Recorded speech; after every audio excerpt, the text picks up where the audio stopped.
Rien ne prédestinait Maryse Burgot à devenir l'une des grandes voix du journalisme français. Bonjour Maryse. Bonjour. Quand le livre s'appelle « Loin de chez moi, grand reporter et fille de paysan », publié aux éditions Fayard, déjà un très grand succès. Maryse, évidemment, c'est cette voix qu'on entend aux quatre coins du monde, comme ça, pour nous dire ce qui se passe quand la planète ne va pas, quand les guerres se déclenchent. Et effectivement, depuis tant d'années, vous courez le monde. Et quand je le disais, rien ne vous y prédestinait, vous avez intitulé ce livre « Loin de chez moi ». Vous avez décidé, au fond, de vivre loin de chez vous. Oui, cette passion du journalisme, elle est née quand j'étais enfant, parce que mes parents lisaient le journal Ouest France, mais ils n'étaient absolument pas journalistes, ils étaient agriculteurs en Bretagne. Mais je les voyais lire ce journal quotidien régional, et moi je me disais, mais moi j'aimerais tellement écrire comme ces journalistes. Ouais. C'est comme ça que c'est né cette envie d'aller loin, et puis aussi, j'avoue, j'étais par exemple dans les champs de blé, dans la ferme de mes parents où il y avait les moissons, et on était là avec mes sœurs, et j'y étais volontiers, mais je me disais, moi je vais aller ailleurs qu'ici. Oui, mais quand même. Vais partir, je vais aller découvrir le monde. Je rêvais grand très vite quand même. Oui, mais quand même, on va en parler un peu, mais vous avez été au contact des guerres, au contact des atrocités, vous avez assisté à des choses terribles, vous êtes dans des endroits, je veux dire, à un moment donné, quand vous partez à Bombay, parce que c'est ça aussi qui va déclencher votre vocation, oui. Parce qu'il y a une épidémie de peste, et au fond, les gens fuient la zone, vous roulez dans l'autre sens, vous allez là où les gens fuient, vous n'avez peur de rien. C'est vrai que si j'avais peur, je ne ferais pas ce métier.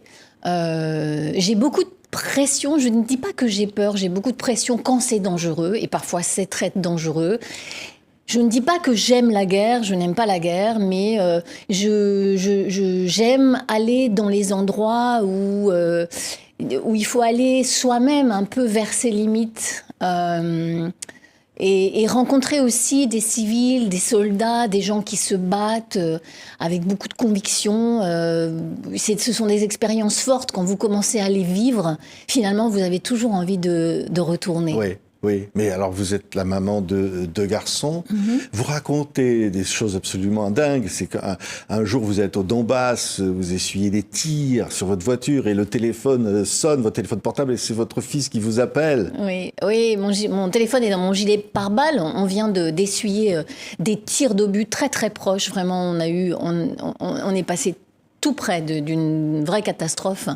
Et donc, on était pieds au plancher dans la voiture pour fuir les Russes qui nous avaient visés, certainement intentionnellement. Et mon téléphone sonne et je le prends dans mon gilet pare-balles et je vois que c'est mon fils et je réponds. Parce que je réponds toujours à mes enfants, quoi qu'il arrive. Et en fait, ils me demandent, mais comment on fait pour cuire le riz, tu sais, pour que ce soit bon, là, pas un peu collant comme un restaurant. Et là, je me dis, ils vont me prendre pour une folle cinglée. On vient d'échapper à la mort. Et pourtant, je lui réponds très calmement, doucement. Et jamais je ne lui dis que je viens de vivre quelque chose d'assez compliqué. Et j'ai pris cet exemple parce que je ne veux pas transmettre mon stress à mes enfants, et j'y arrive. Ouais. J'y arrive. Mais c'est fou parce que vous êtes enceinte de votre deuxième enfant. On vous dit vous partez en Irak enceinte. Oui. C'est-à-dire que c'est un engagement. Peut-être même certains ont dû dire, mais vous êtes folle. J'étais enceinte, assez peu enceinte quand même. Mais enfin bon. Mais vous voyez, oui, je suis partie enceinte de mon deuxième enfant en Irak, mais il y a eu un moment quand mes deux enfants étaient tout petits, quand c'était des bébés, j'ai cessé d'aller sur les zones de conflit, et ce pendant une dizaine d'années, enfin même un peu plus, puisqu'après donc je suis allée à Londres, j'étais correspondante permanente à Londres, correspondante permanente aux États-Unis, parce qu'en fait, je ne réussissais plus à élever mes enfants, mes bébés, avec le père de mes enfants, et être en même temps sur les zones de conflit. Donc je l'ai mis ça entre parenthèses pendant un moment. Avec une certaine culpabilité d'ailleurs, vous vous dites, bon... Oui, parce que je m'étais dit que je réussirais à le faire. Je m'étais dit, moi, je vais avoir des enfants, mais je vais continuer à faire mon métier exactement comme je le faisais auparavant. Bon, eh bien moi, d'autres femmes réussissent ça, moi, je n'ai pas réussi. Oui, j'avais une forme de culpabilité. Il y a eu un moment où mon fils aîné a eu une varicelle, mais carabinée. Et c'était ma sœur qui s'en occupait. Il était vraiment très malade. Et c'est des moments, je me suis dit, mais je me sentais je ne me sentais plus tout à fait à ma place. Oui, mais la culpabilité, c'est fou parce que vous le racontez pour la première fois, vous êtes enlevé aux Philippines et là vous avez la culpabilité alors que vous êtes victime, vous êtes enlevé, on menace votre vie. Hein, et vous êtes otage, et vous dites au fond, tout ça c'est de ma faute. Je ne sais pas si je dis que c'est de ma faute dans le livre, je dis que je n'en tire aucune gloire d'avoir été otage. Et que même j'y vois une grande humiliation, car c'est une humiliation. Et donc je n'aime pas cet épisode de ma vie de reporter. J'ai failli ne pas en parler du tout. Et puis j'ai pensé que c'était quand même assez malhonnête de mettre sous le tapis les choses qui dérangent. Cette histoire me dérange. Vous savez, quand vous avez été privé de votre liberté, entouré de combattants islamistes radicaux qui sont capables de couper la tête des prêtres, par exemple, c'est quand même, vous êtes dans une situation quand même extrêmement difficile, encore plus pour une femme. Donc c'était un moment très difficile, très compliqué, même si on a été beaucoup aidé par notre rédaction et soutenu. Donc c'est une époque que je... Mais quand même, Maryse, il y en a un des preneurs d'otages, je vais vous prendre vos chaussures, vous lui résistez, vous dites non, je les garderai. Et là, on se dit, il vous tue pas parce que vous dites on vaut cher. Oui, et puis... vous devenez, quand vous êtes otage, un petit résistant. Je dis petit parce que il faut remettre les choses à leur place. Mais par exemple, cette histoire de chaussures, si je lui donne mes chaussures, je suis pieds nus dans la jungle et je vais être malade, je vais me blesser, ça va s'infecter, personne ne va me soigner. Je sais qu'il faut que je garde mes chaussures. Et donc là, il peut bien me tuer pour avoir mes chaussures. Je ne vais pas lui donner mes chaussures parce que je sais que c'est une question de survie, en fait. Donc, il y a des choses sur lesquelles vous transigez et d'autres où vous trouvez du courage. Je me souviens très bien, il était là face à moi avec son arme et je lui disais, je te les donne pas, mes chaussures. En plus, on parlait, hein. Il ne parlait pas ma langue, je ne parlais pas. Il me disait, donne tes chaussures. Mais vous vous disiez aussi, je ne vais pas vieillir, je vais rester là. Et ma vie est terminée. C'est une grande force de résister comme ça, d'avoir... Non, mais j'ai été plongée dans un puits de désespoir quand j'étais otage. Et ça, vous n'aimez pas. Non. Ça, vous n'aimez pas. Mais non, parce que vous subissez. Et je ne veux pas subir, moi. Je veux mener ma vie comme je l'entends, comme une femme libre. Subir, c'est vraiment... c'est pour moi une forme d'humiliation. Donc j'avais le sentiment que j'allais rester dans cette jungle jusqu'à ce que je sois vieille et que je n'en reviendrais que comme une vieille femme courbée par les ans. Et ça me plongeait dans le désespoir. Bon, tout ça c'est bien terminé puisque j'ai été libérée, mais... C'est une... il m'en reste une blessure. Oui, mais des pages magnifiques dans ce livre sur Gilles Jacquet, qui était un homme, un caméraman formidable, qui hélas va être tué. Oui, en Syrie. Et vous avez travaillé beaucoup avec lui, vous racontez cet épisode du chocolat, parce que bon, c'est très émouvant au fond. Oui, parce que Gilles était avant d'être journaliste caméraman, était un sportif de haut niveau.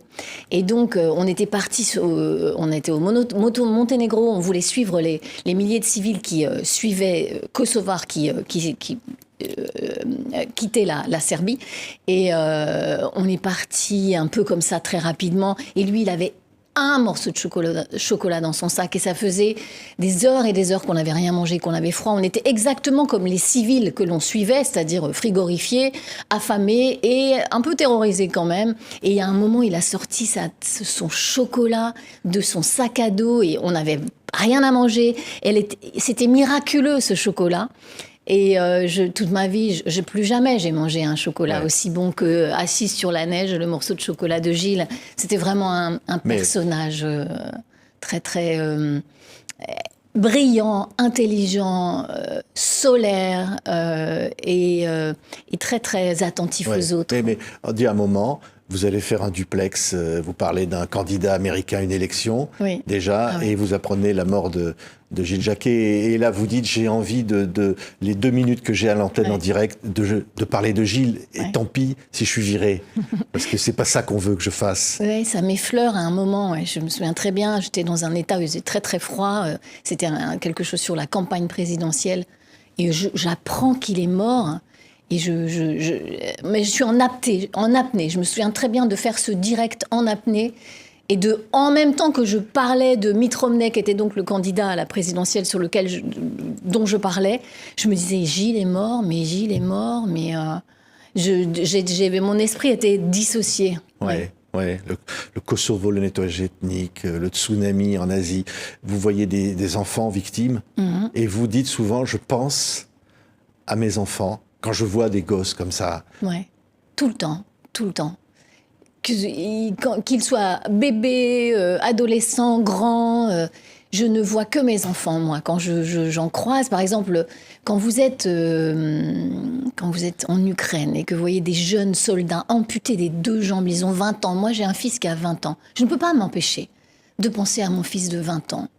Je dis, mais quelle vie il aurait, quoi, s'il était amputé des 2 jambes, lui qui était un fou de foot, comment sa vie... Et je me dis toujours, mais comment peut-on hypothéquer l'avenir des enfants avec ces guerres qui n'en finissent pas, qui sont toujours les mêmes, et ce sont toujours les mêmes, les victimes, c'est-à-dire les enfants, les femmes, bon, les hommes qui combattent aussi, mais on a l'impression que l'histoire se répète inlassablement avec les mêmes drames, sans que rien ne s'arrête. Vous voyez le Moyen-Orient aujourd'hui. Oui, des passages comme ça dans les... Je pense à l'Irak. Vous rencontrez une famille de gens absolument merveilleux qui vous invitent à dîner, qui sont extraordinaires et qui vous disent on est heureux d'avoir vu les tours tomber le 11 septembre. Exactement. C'est-à-dire qu'il y a ce contraste-là. L'humanité et en même temps, voilà. Ce sont des gens adorables. Une famille, donc ils sont victimes de l'embargo contre l'Irak, donc ils n'ont pas de viande, et pourtant ils nous invitent quand même à manger, et donc ça ne se fait pas de refuser, donc nous acceptons, et donc je parle du 11 septembre, c'était une année auparavant, je leur dis quand même les tours qui se sont effondrés, tous ces centaines de gens qui ont été tués, et la mère elle me répond, mais vous vous souvenez que nous avons été bombardés par la coalition, par les Américains. Moi, j'avais peur pour mes enfants sous les bombes. Donc c'est bien, on a bien fait. Ouais. Ils ont bien fait, les terroristes. Et ce sont des gens qui vous disent ça, adorables, bienveillants. Et donc, vous comprenez là le dilemme de l'humanité, quoi. Ouais. Vous avez des gens extraordinaires qui sont capables de vous dire des choses épouvantables. Hein. Et vous êtes celle aussi qui va aller avec les gens de l'Institut médico-légal l'identification des restes des victimes du 11 septembre pour faire un reportage. Donc vous êtes des 2 côtés. Oui. Toujours des 2 côtés.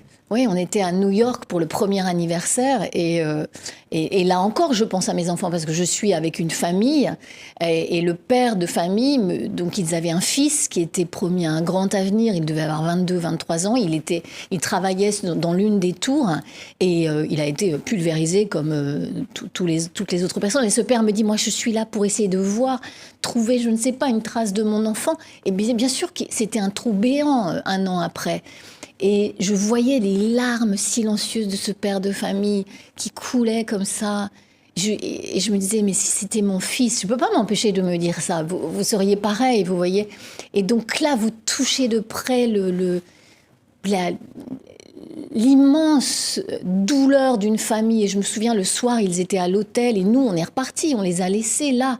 Et il y avait le père, la mère, la sœur. Ils étaient effondrés, ces gens, effondrés. C'est très touchant, les pages de ce livre, Maryse. Et alors, c'est vrai que vous allez aussi avoir une vie plus calme, presque, on pourrait dire. Vous allez être, évidemment, correspondante aux États-Unis, et puis après, à Londres, vous allez suivre la reine, vous allez être à Paris. Alors, un mot quand même, DSK, il y a des pages extraordinaires. C'est qu'avant l'affaire DSK, vous enquêtez sur cet homme qui va devenir, on le sent bien, président de la République, qui a tout pour ça, avec sa femme Anne Sinclair, et qui est président du FMI, et qui voyage, et vous allez avec lui, et il vous dit j'ai pas le temps de m'amuser, pas de distraction dans mon métier. Hein, c'est ça qu'il vous dit. Hein. Oui, c'est ça. Et cette phrase, je suis concentrée sur mon travail, pas de distraction dans mon métier. Bon, et puis moi, je suis à ce moment-là correspondante permanente aux États-Unis. Lui, il est patron du FMI, le Fonds monétaire international. Ma mission, c'est de le suivre, d'être au plus près de lui pour pouvoir qu'on soit bien qu'on soit bien au courant quand il va se déclarer candidat. Et il y a ce crash hallucinant de l'hôtel du Sofitel à New York. Et moi, je suis en train de dîner un soir et mon téléphone sonne. C'est un journaliste américain qui me dit « Mais tu connais, toi, DSK ?» Je dis bah, « Oui, je connais bien. Oui. S'il va peut-être être le président de la République. » Il me dit bah, « Tu devrais bien venir à New York. » Et là, mais le monde, le ciel me tombe sur la tête parce que c'est énorme. L'histoire est énorme. Je me souviens très bien de mon premier direct pour les premières matinales ce matin-là. Nous savons qu'il ne sera plus pas président. C'est fini. Et donc, il faut peser chacun de ces mots parce que est-ce que c'est vrai? Est-ce que c'est pas vrai? Est-ce qu'il faut croire ce procureur? Quels sont... Et donc, je me souviens d'une pression énorme comme j'en ai rarement eu, en fait. Oui, alors évidemment, vous dites d'ailleurs, vous avez passé des heures et c'était les pires moments de votre carrière à attendre devant la maison de DSK là-bas. Ben oui, parce qu'il fallait, ça c'est le métier, hein, il faut planquer, etc. Et c'était normal de planquer pour essayer d'avoir leur parole. Ils voulaient être président de la République. Madame Sinclair, pour qui j'ai un immense respect, mais j'avais un peu honte d'être en bas de cet immeuble, à l'épied, mais en même temps, elle est venue pour soutenir son mari, donc elle fait partie de l'histoire à partir de ce moment-là. Elle va au tribunal, et d'ailleurs elle va au tribunal parce que les conseils de DSK lui disent il faut qu'elle vienne, parce que ça adoucira éventuellement les choses, et donc elle fait partie de l'histoire, donc il faut aussi, elle, essayer d'avoir son interview, mais moi j'ai un peu honte, d'une certaine manière, pas pour chasser, parce que c'est pas ce qu'on faisait, mais d'essayer d'interviewer cette femme qui est quand même une femme bafouée d'une certaine manière à ce moment-là de sa vie. Mais vous dites, DSK n'a pas eu le moindre geste déplacé à votre égard, vous le dites. Ah non, jamais. Jamais. Voilà. Et alors, François Hollande, vous allez vous mettre à travailler à l'Élysée. Alors, vous dites, évidemment, il y a une forme de complicité, de proximité avec les présidents. Et vous êtes étonné un jour, alors que vous êtes en train de passer l'aspirateur chez vous, de recevoir un coup de fil. Oui, parce que François Hollande avait cette particularité d'être assez proche des journalistes. Ça lui a coûté très cher, d'ailleurs. Et donc, moi qui n'étais pas... Je n'avais pas suivi sa campagne.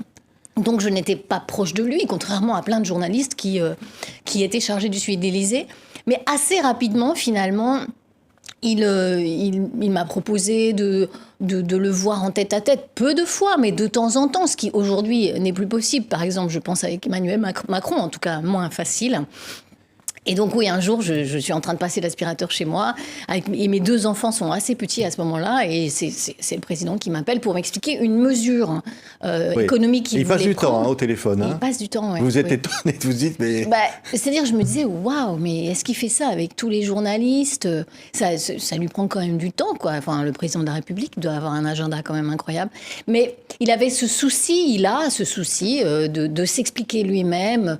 Ça lui a coûté cher. Ça lui a coûté cher. Oui, et alors il y a évidemment les moments où la vie vient à nos portes, ou en tous les cas les drames de l'existence, les attentats du 13 novembre. Et alors vous dites que, évidemment, vous apprenez, vos enfants sont au Stade de France ce soir-là avec leur père.